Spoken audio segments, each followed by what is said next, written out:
Ini membuktikan bahwa Yonatan tidak menjadikan Daud sebagai musuh politik. Yonatan tidak menjadikan Daud sebagai ancaman atau penghalang bagi dia untuk mendapatkan kursi kerajaan. Banyak orang politikus atau orang-orang yang ingin mendapatkan kedudukan ketika melihat orang lain menjadi ancaman bagi dia karena dianggap ini saingan yang akan menghalangi dia untuk mendapatkan posisi yang sangat diinginkan, maka pasti sulit sekali untuk berteman atau bersahabat. Tetapi apa yang dilakukan oleh Yonatan terhadap Daud tidak demikian. Yonatan dengan rela hati menjadikan Daud sebagai sahabat karib. Bahkan dikatakan dalam Alkitab, dia mencintai Daud seperti dia mencintai dirinya sendiri. Begitu. Jadi akhirnya dia memberikan tanda kasih beberapa barang berharga kepada Daud sebagai bukti kasihnya kepada Daud. Saya ketika baca kisah ini saya sangat terkagum-kagum. Ini tidak gampang loh ketika kita ingin mendapatkan posisi lalu ada orang lain yang kita anggap sebagai saingan, bahkan sebagai ancaman yang bisa menggagalkan keinginan kita untuk mendapatkan posisi itu. Pasti kita sulit menjadikan orang itu teman baik, sahabat, bahkan mengasihi dia seperti mengasihi diri kita sendiri. Tetapi itu tidak berlaku bagi Jonathan. Jonathan tidak memandang Daud sebagai ancaman, tidak memandang Daud sebagai musuh politik, dia tidak memandang Daud sebagai penghalang bagi dia untuk mendapatkan kedudukan kursi kerajaan. Saya sangat mengagumi pribadi Jonathan ini. Apa karena Jonathan benci sama ayahnya? Tidak.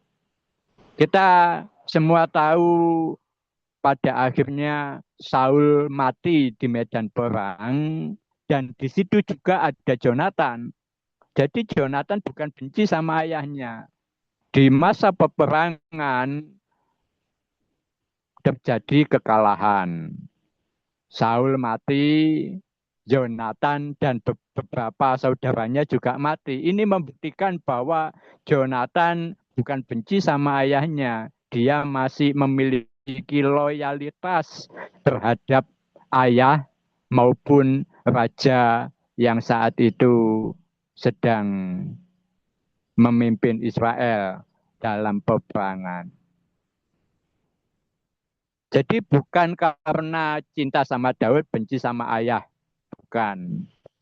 Jadi dia mengasihi Daud dengan tulus, tidak menjadikan Daud sebagai ancaman, tidak menjadikan Daud sebagai lawan politik, tetapi juga tidak menjadikan ayahnya sebagai orang yang dibenci.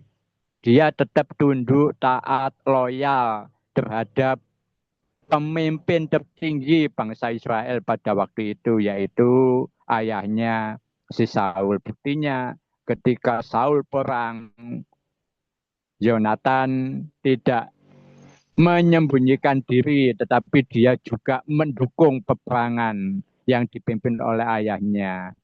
Yang walaupun sayangnya Yonatan pun diizinkan Tuhan mengalami kematian di medan peperangan. Begitu. Jadi ini memang bukan tokoh utama dalam Alkitab, tetapi ada banyak hal yang baik, hal yang positif dari pribadi Jonathan yang harus diteladani. Contohnya dalam kisah Daud ada orang yang namanya Uria yang istrinya diambil oleh Daud. Uria bukan tokoh utama, tetapi banyak hal positif, hal yang baik yang wajib diteladani oleh orang Kristen tentang pribadi Uria. Jadi bukan hanya Daud, Yonatan pun tidak memiliki ambisi untuk mendapatkan kedudukan. Walaupun seperti yang saya sampaikan tadi, dia tahu tidak perlu kampanye, tidak perlu cari dukungan secara hukum. Kedudukan seorang raja yang meninggal akan otomatis diturunkan kepada anaknya. Itu secara sahnya begitu kan. Jadi tidak cuma Daud, Yonatan pun menyerahkan semua itu dalam kedaulatan Tuhan. Ayat yang berikutnya Pak Uki minta tolong dibacakan lagi. Ayat yang kedua dan ayat yang terakhir yang akan kita baca dan renungkan bersama-sama.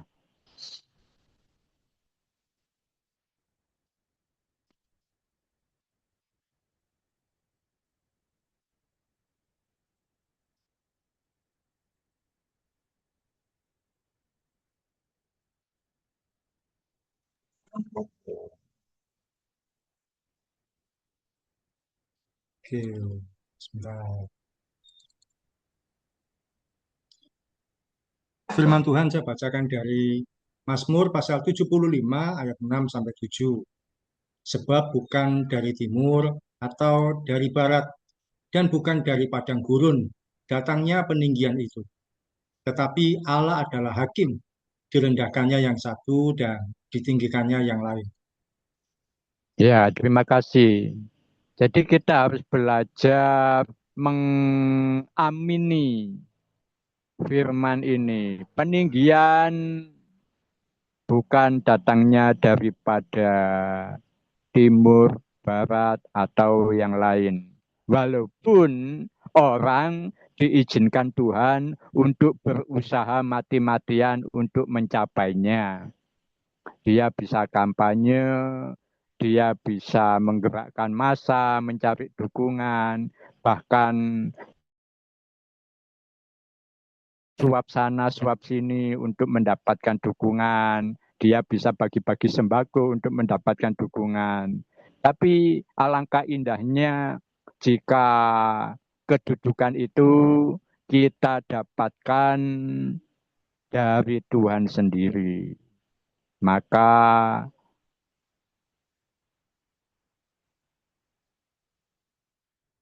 apa yang akan kita kerjakan, Tuhan akan berkenan.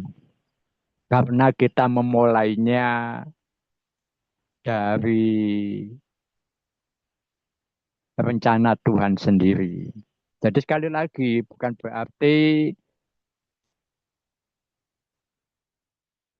Tuhan punya rencana, kemudian manusia tidak bisa melakukan usaha.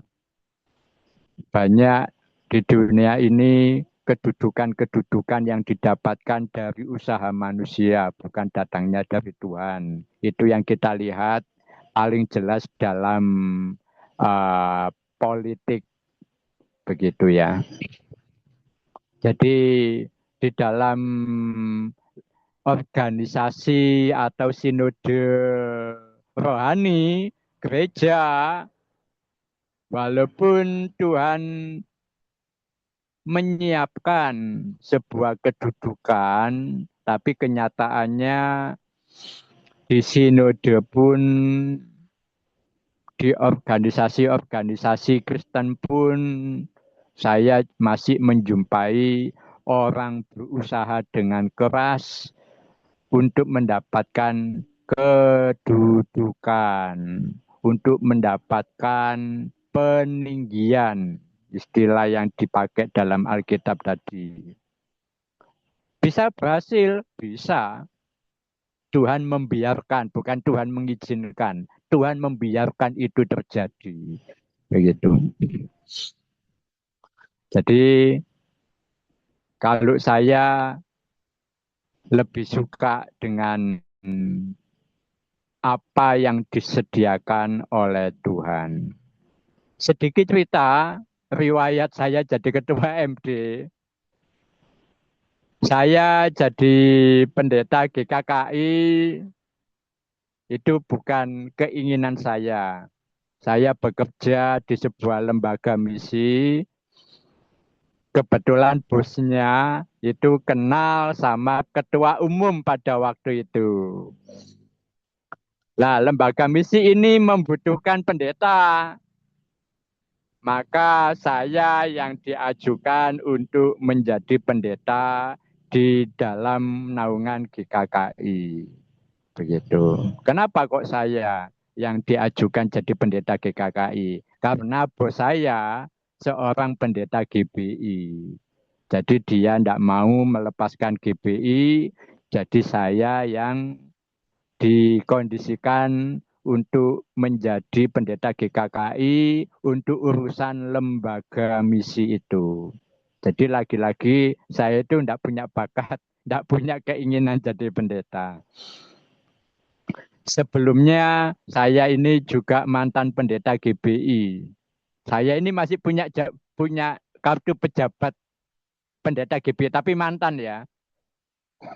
Waktu itu saya sekitar tahun 2005 saya pergi ke Sumba NTT. Nah, ketika saya tugas di pedalaman,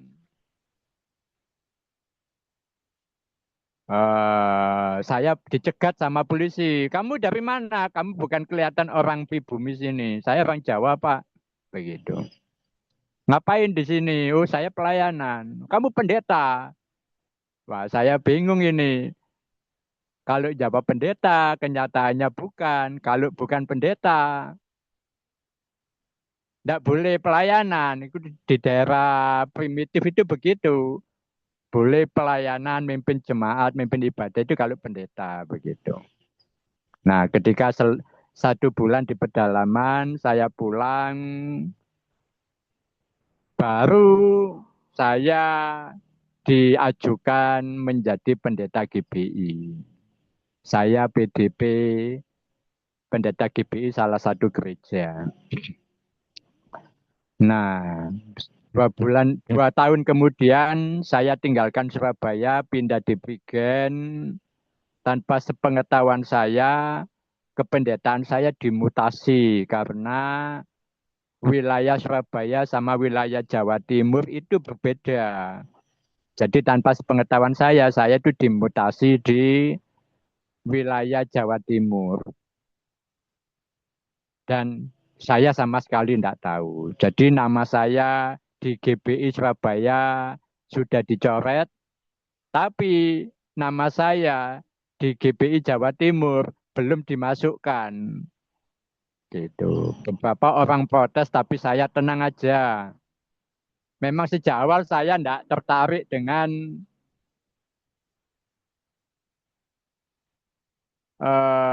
kepejabatan pendeta. Saya ini pokok senang pelayanan lah. Tidak perlu yang begitu-begituan. Gitu ya. Jadi akhirnya saya mantan pendeta GBI. Kemudian di pendeta GKKI pun saya diusulkan sama yang lain. Sama bos saya. Saya jadi pendeta GKKI. Kemudian sekitar 2017 saya keluar lagi dari Surabaya, harus fokus dengan pelayanan yang saya kerjakan di Pasuruan. Nah, di situ saya melaporkan bahwa saya tidak lagi di Surabaya, tetapi saya ada di Pasuruan. Saya akhirnya diurus menjadi gereja lokal GKKI Pasuruan, begitu ceritanya. Kemudian sebelumnya Jawa Timur itu gabung sama Bali, tetapi karena Bali kelelahan ngurusi Jawa Timur, akhirnya Jawa Timur diminta mandiri karena syarat sudah terpenuhi. Syaratnya adalah di sebuah wilayah ada 5 gereja, maka diizinkan untuk membuat majelis daerah sendiri. Begitu. Akhirnya saya dipaksa untuk menjadi ketua MD. Sekali lagi teman-teman ya, saya ini dipaksa, bukan atas keinginan saya. Kenapa? Karena Bali sudah tidak ngurusi Jawa Timur.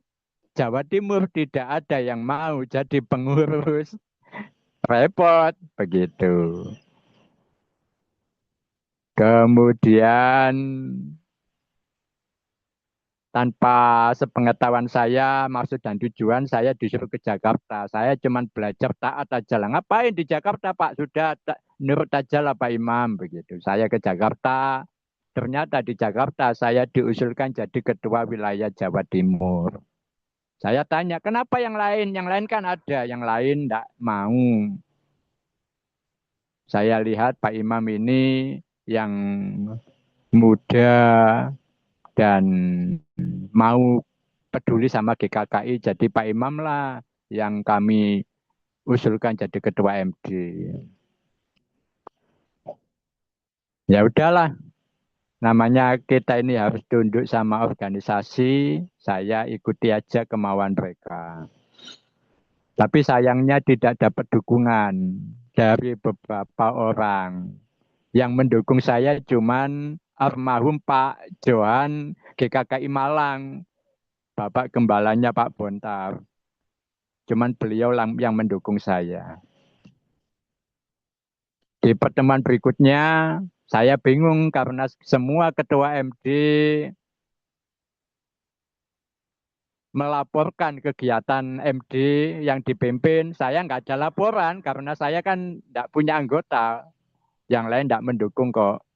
Akhirnya saya minta kesempatan 1 tahun ini akan berjuang. Akhirnya saya rekrut Pak Roy, Pak Gagat, Pak Agus untuk gabung di GKKI. Akhirnya terkumpullah 5 gereja lokal. Saya, Pak Johan Malang, Pak Gagat, Pak Roy, dan Pak Agus. Nah, 5 gereja lokal bisa jadi MD. Begitu. Dan itu saya menjabat 1 tahun setengah kalau tidak salah di periode sebelumnya. Dan sampai sekarang ada teman-teman yang bergabung, kecuali GKKI Metalika ini masih prosesnya panjang ini. Karena ini kan spesial bagi saya. Nah, di periode yang kedua ini nanti bulan April saya 5 tahun. Jadi teman-teman yang perlu diketahui bersama, agenda Rakerda MD Jawa Timur ini pertama saya melaporkan pertanggungjawaban saya sebagai Ketua MD selama 1 periode 5 tahun ini. Kemudian agenda pentingnya adalah pemilihan Ketua MD yang baru. Nah, saya diskusi termasuk Pak Oki juga diskusi sama salah satu pengurus pusat. MD Jatim tidak bisa mengadakan pemilihan ketua MD dikarenakan syarat ketua MD pertama seorang PDT pendeta. Yang kedua, gembala atau pemimpin jemaat. Jadi bukan wakil, tetapi pemimpin jemaat gereja lokal. Lah yang pendeta itu kan cuma saya, yang lainnya kan belum. Masih proses kemarin sempat terganjal. Nanti periode berikutnya saya terus akan berjuang supaya MD Jatim ada pendeta selain saya. Jadi khusus MD Jatim tidak mengadakan pemilihan ketua. Yang pertama, saya sudah dianggap 2 periode. Walaupun periode pertama cuman berjalan 1,5 tahun, tapi itu dianggap periode pertama. Kemudian yang sekarang ini periode kedua. Jadi tidak boleh mencalonkan atau dipilih untuk periode yang ketiga. Itu tidak boleh sesuai ADART GKKI. Jadi tetap himbauan dari pusat, kita harus mengadakan pertemuan rakerda. Pertama, saya akan melaporkan pertanggungjawaban, walaupun saya sendiri tidak tahu ini apa yang harus saya laporkan ini. Begitu ya. Soal keuangan, Pak Hence sebagai bendara sudah melaporkan, membagikan catatan-catatan pemasukan dan pengeluaran.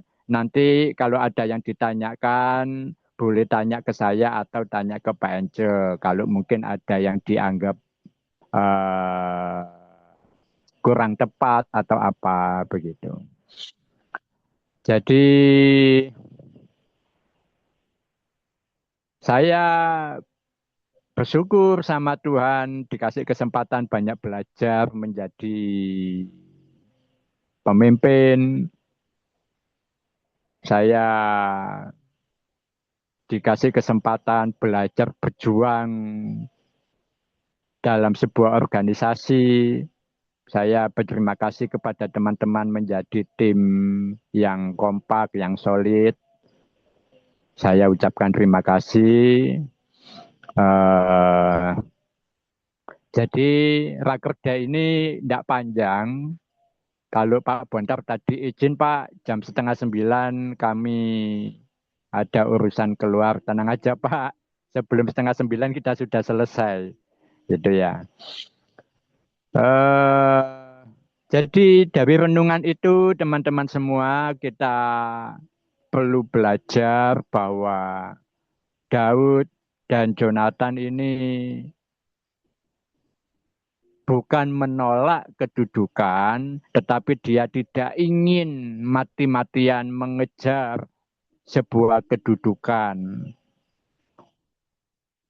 Dalam bacaan yang berikutnya, Tuhan mengingatkan kepada kita semua bahwa peninggian itu datangnya daripada Tuhan.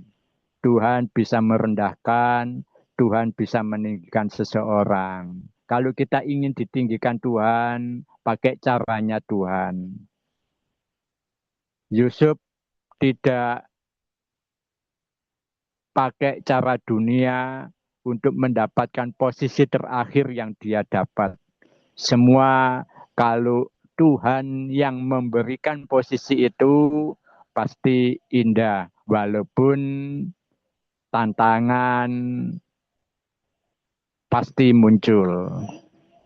Tapi karena kedudukan itu datangnya daripada Tuhan, pasti Tuhan ikut campur tangan ketika kita mengalami kesulitan-kesulitan yang ada.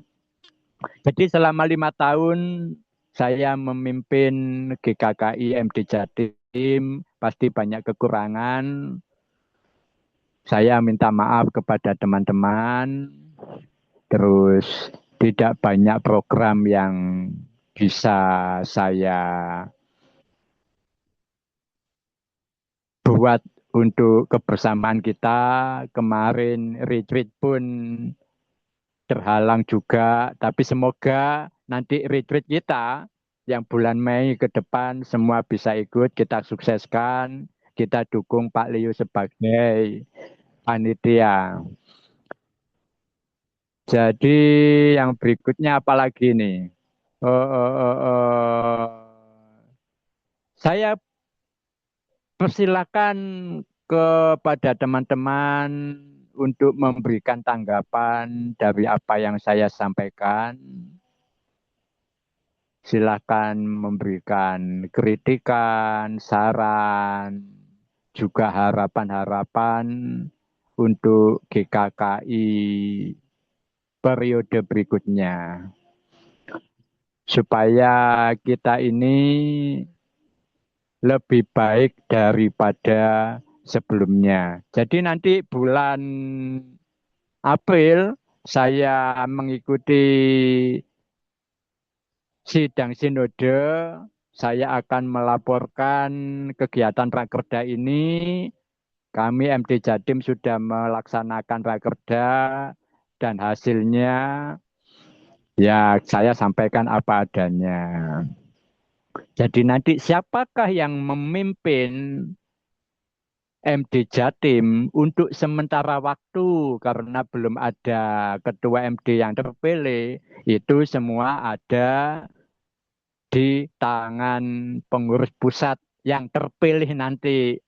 Soalnya semestinya seandainya dalam Rakerda ini terpilih Pak Gadang sebagai ketua MD Jatim yang baru lah. Pak Gadang itu nanti ditabiskan atau disahkan dalam Rakerda, maaf, dalam sidang sinode bulan April itu. Seharusnya begitu. Cuman kebetulan untuk saat ini kan kita tidak bisa melaksanakan pemilihan ketua MD yang baru karena tidak ada kandidat yang lain. Yang kedua, saya tidak bisa dipilih untuk yang ketiga kalinya. Demikian teman-teman semua, renungan maupun apa istilahnya kata sambutan atau apalah. Jadi sekali lagi saya ucapkan terima kasih untuk kehadirannya. Juga saya menunggu tanggapan dari teman-teman yang lain. Disilakan.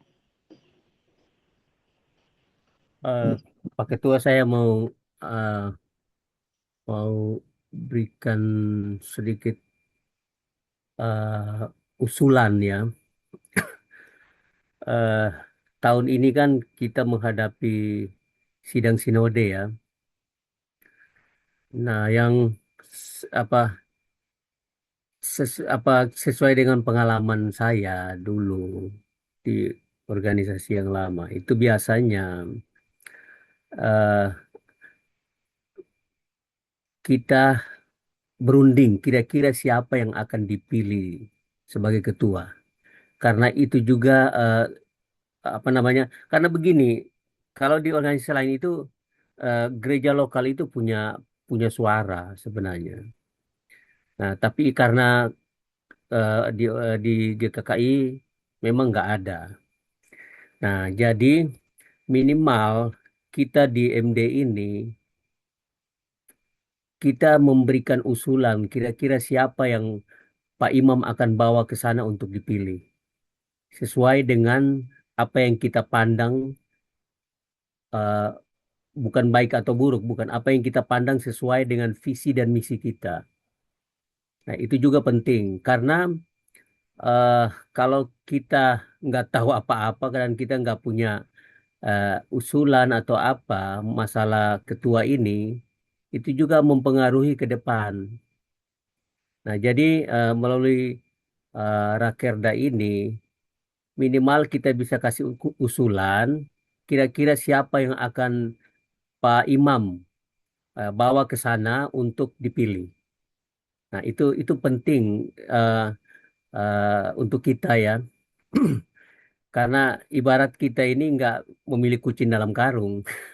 Karena kita juga jujur, kita belum kenal orang-orang GKKI kira-kira, tapi ya minimal satu dua orang kita udah bisa tahu karakternya.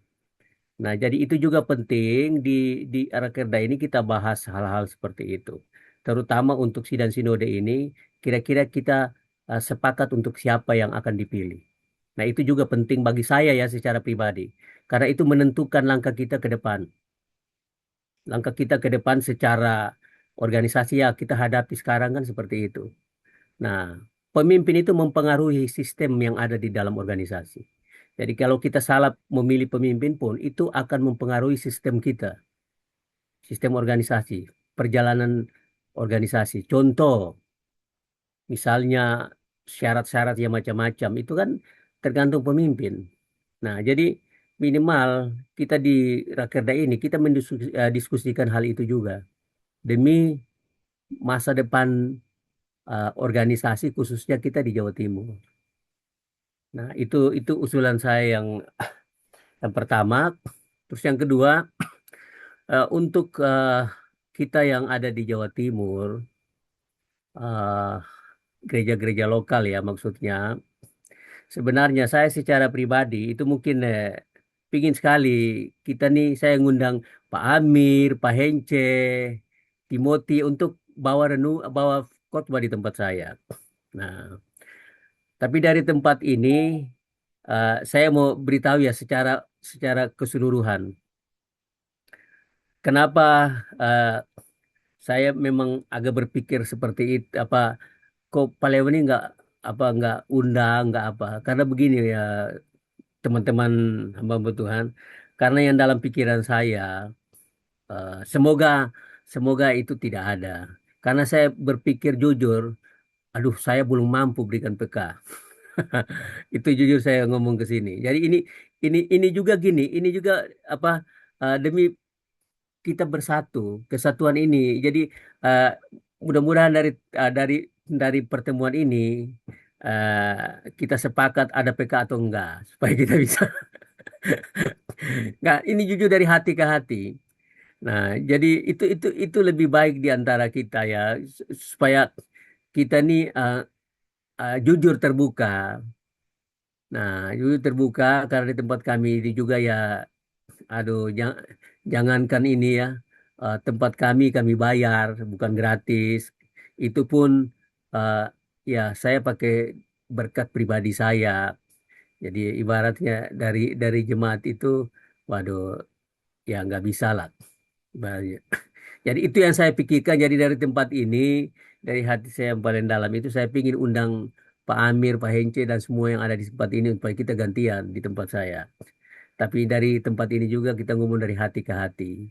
Kalau apa untuk PK itu memang kami belum belum mampu. Jadi dari sini kan kita ngomong dari hati ke hati.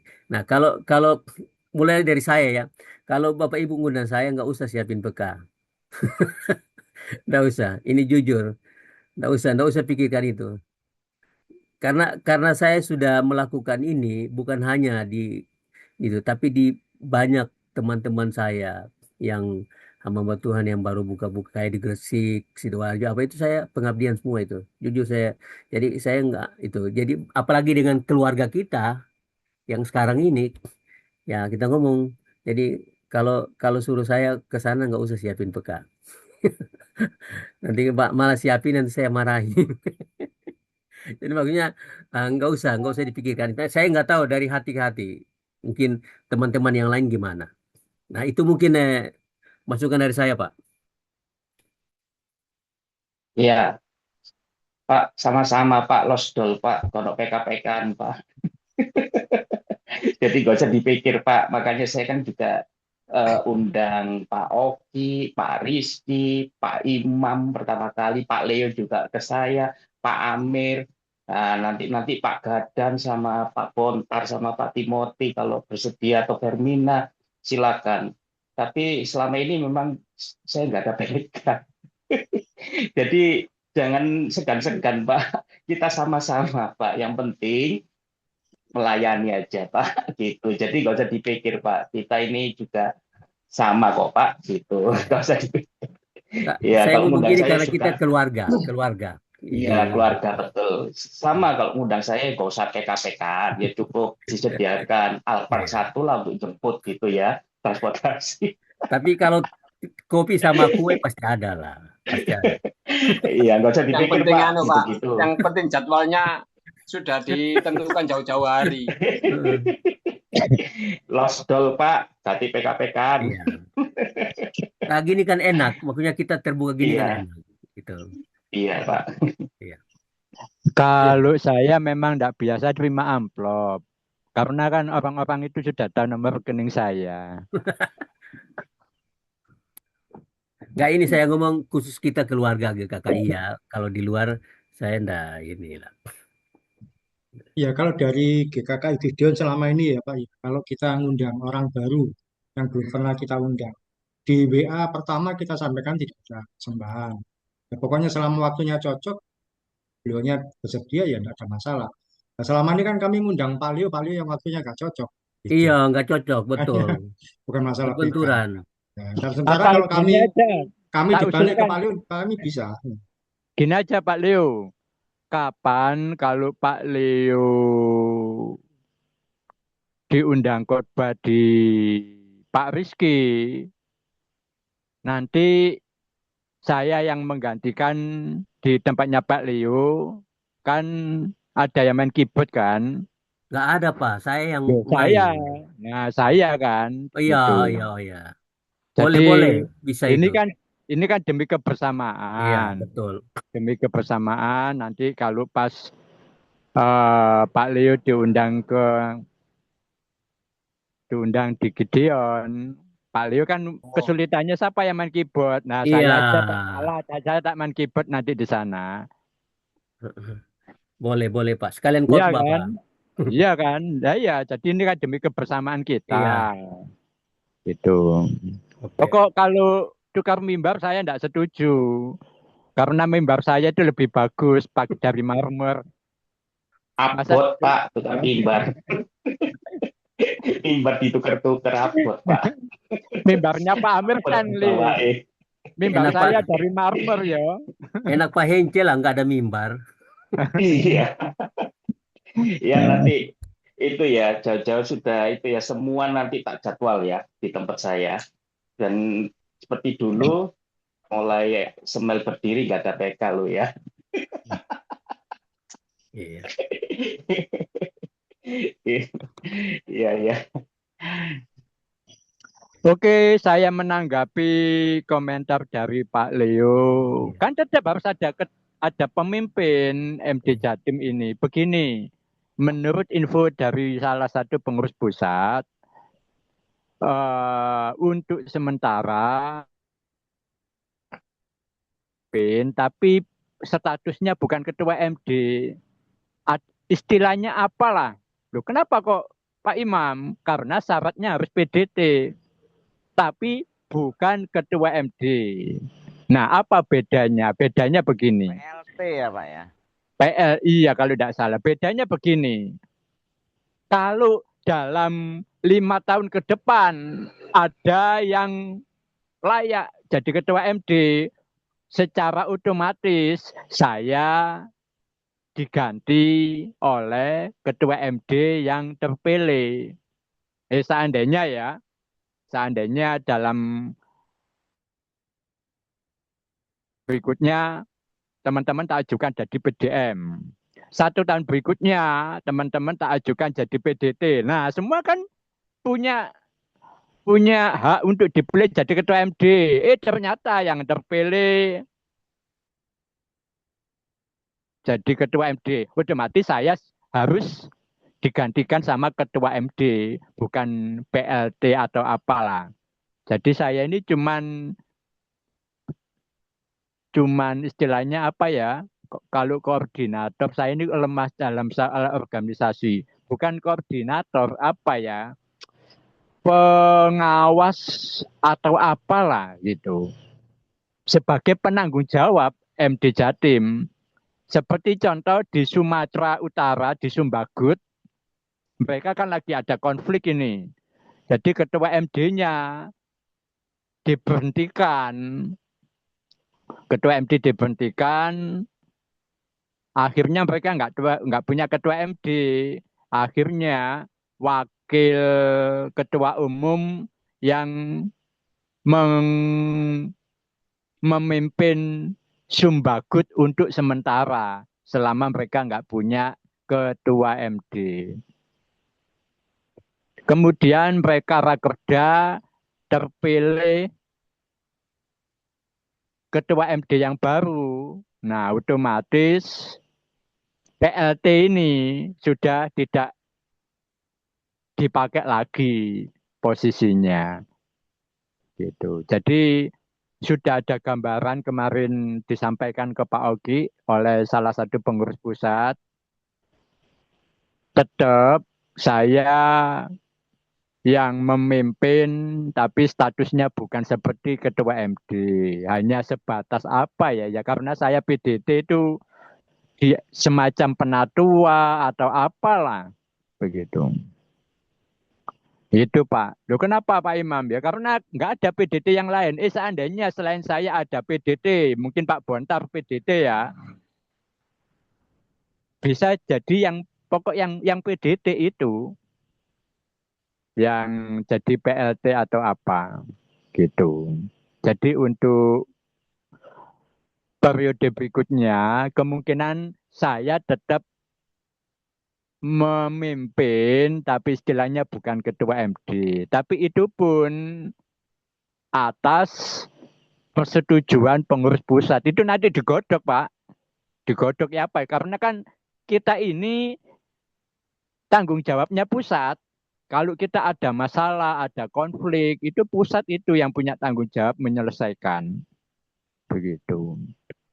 Oh ya, Pak, itu bukan maksud pertanyaan saya, Pak. Maksudnya gini, maksud usulan saya ini begini, sebentar lagi kan sidang sinode. Ya, ya. Nah, kira-kira minimal kita bisa tahu kira-kira bayangan ketua sinode itu siapa-siapa yang mau dicalonkan, Pak. Supaya Oh, supaya ya, kita ya. bisa bahas di ini kira-kira siapa yang mungkin kita satu suara, kira-kira siapa yang kita akan melihat ke depan itu eh, bagus untuk perkembangan. Ya, ya, Karena ya. begini, kalau pemimpin itu mempengaruhi sistem yang ada. Jadi Ya, ya. minimal kita bisa kasih masukan ke eh, Pak Imam supaya Pak Imam ke sana kan mungkin bisa pertimbangkan kira-kira siapa yang Ya, akan dipilih gitu. Itu maksud tujuan apa usulan ya. saya, Pak.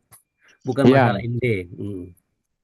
Jadi saya ini sedang mencalonkan Pak Surya Sitepu. Itu salah satu gembala jemaat GKKI di Bandung. Begitu. Memang awalnya beliau menolak karena menganggap dirinya ini tidak layak. Saya ini bukan sarjana teologi ya. Tapi saya mengamat-amati ketulusan, keberanian mengambil sikap, dia tidak punya kepentingan. Nah, itu yang saya suka. Jadi kami sama teman-teman yang lain mendorong dia. Jadi bukan dia mencalonkan, mendorong dia supaya mau. Dan pada akhirnya dia mau. Jadi saya sukanya dia ini tidak punya ambisi, terus tidak punya kepentingan. Begitu. Itu saya suka sekali sama orang-orang seperti itu. Jadi kalau yang sekarang ini kan contoh tidak mau bikin grup WA semua pejabat pendeta GKKI. Nah ini kan bukti kalau dia ini ada yang sedang ditutup-tutupi. Tidak mau dikritik. Kapan harus saya mengkritik, postingan saya dihapus sama anak buahnya. Nah, berarti kan tidak mau terima kritikan toh. Akhirnya yang marah bukan saya, yang marah orang-orang yang lain. Kenapa komentarnya Pak Imam dihapus? Kan masih masih sopan, masih tidak arogan gitu. Tapi karena anak buahnya tidak terima posting. Nah, itu contoh-contoh seperti itulah. Jadi ini yang sedang saya perjuangkan supaya Pak Surya Setepu dari Bandung yang terpilih nantinya untuk memimpin GKKI nasional 2026-2031. Itu Pak. Iya, oke Pak. Jadi kita udah bisa punya bayangan. Iya, iya, Kira ke depan tuh yang memimpin kita siapa. iya, Itu nggak apa-apa kan. Siapa yang jadi kan itu kita nggak tahu. Itu Tuhan, iya, serahkan sama iya, Tuhan. Tapi minimal kita eh, kita turut turut memberikan masukan. Kira-kira siapa yang sesuai iya, dengan visi ke depan gitu. Itu aja sih Pak. iya, iya. Terima kasih masukannya. Jadi nanti saya mengusulkan ke ketua yang berikutnya ini bikin grup semua pendeta GKKI nasional supaya kita bisa saling kenal, saling tegur sapa. Kayak begini kan kita tidak kenal sama yang MD-MD lain kan. Ya karena ya itulah yang sekarang ini tidak terbuka, anti kritik begitu. Dinasehati tidak mau. Gitu. Oke teman-teman, ada yang lain yang perlu disampaikan?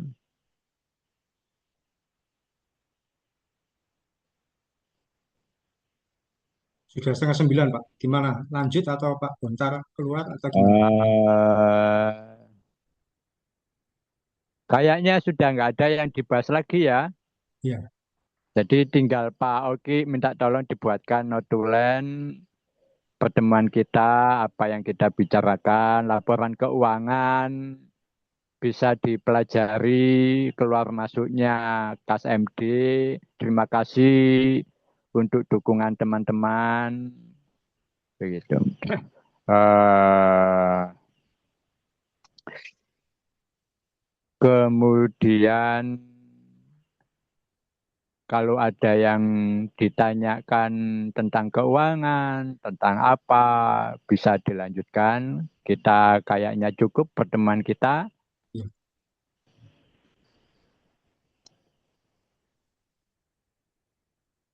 ya. Oke, kalau gitu, apalagi Pak Uki? Ya langsung doa penutup saja. Siapa? Oh gitu ya. Ya.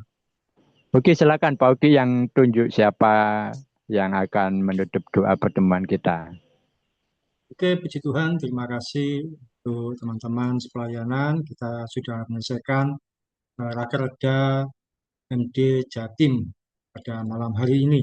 Juga kita sudah mendengarkan sharing firman Tuhan dari Pak Imam, juga laporan pertanggungjawaban beliau selama menjadi ketua tahun periode 2021 sampai 2026. Ingat waktu yang terbatas, kita akan akhiri dengan berdoa. Pak Amir, bisa minta tolong berdoa untuk kita? Iya, Pak.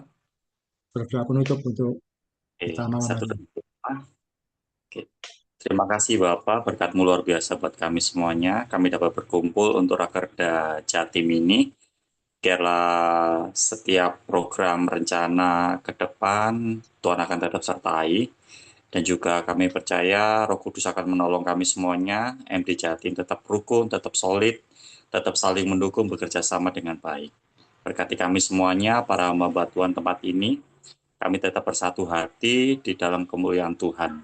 Biarlah Tuhan semakin tinggi dan kami semakin rendah dalam kerendahan hati kami, Bapak. Dan apa yang kami lakukan ke depan semuanya hanya untuk kemuliaan Tuhan saja. Kiranya kekuatan, kesehatan selalu melingkupi kami semuanya. Terima kasih Bapak, berkati kami semuanya, dan kami ucap syukur buat penyertamu dalam Rakerda ini. Terima kasih, dalam Yesus kami sudah berdoa. Amin. Amin. Puji Tuhan, selamat malam dan Tuhan berkati. Oke, selamat malam, selamat Malam. beraktivitas semua, Tuhan memberkati setia semua. tetap dalam pelayanan. Tuhan Yesus memberkati. Tuhan memberkati.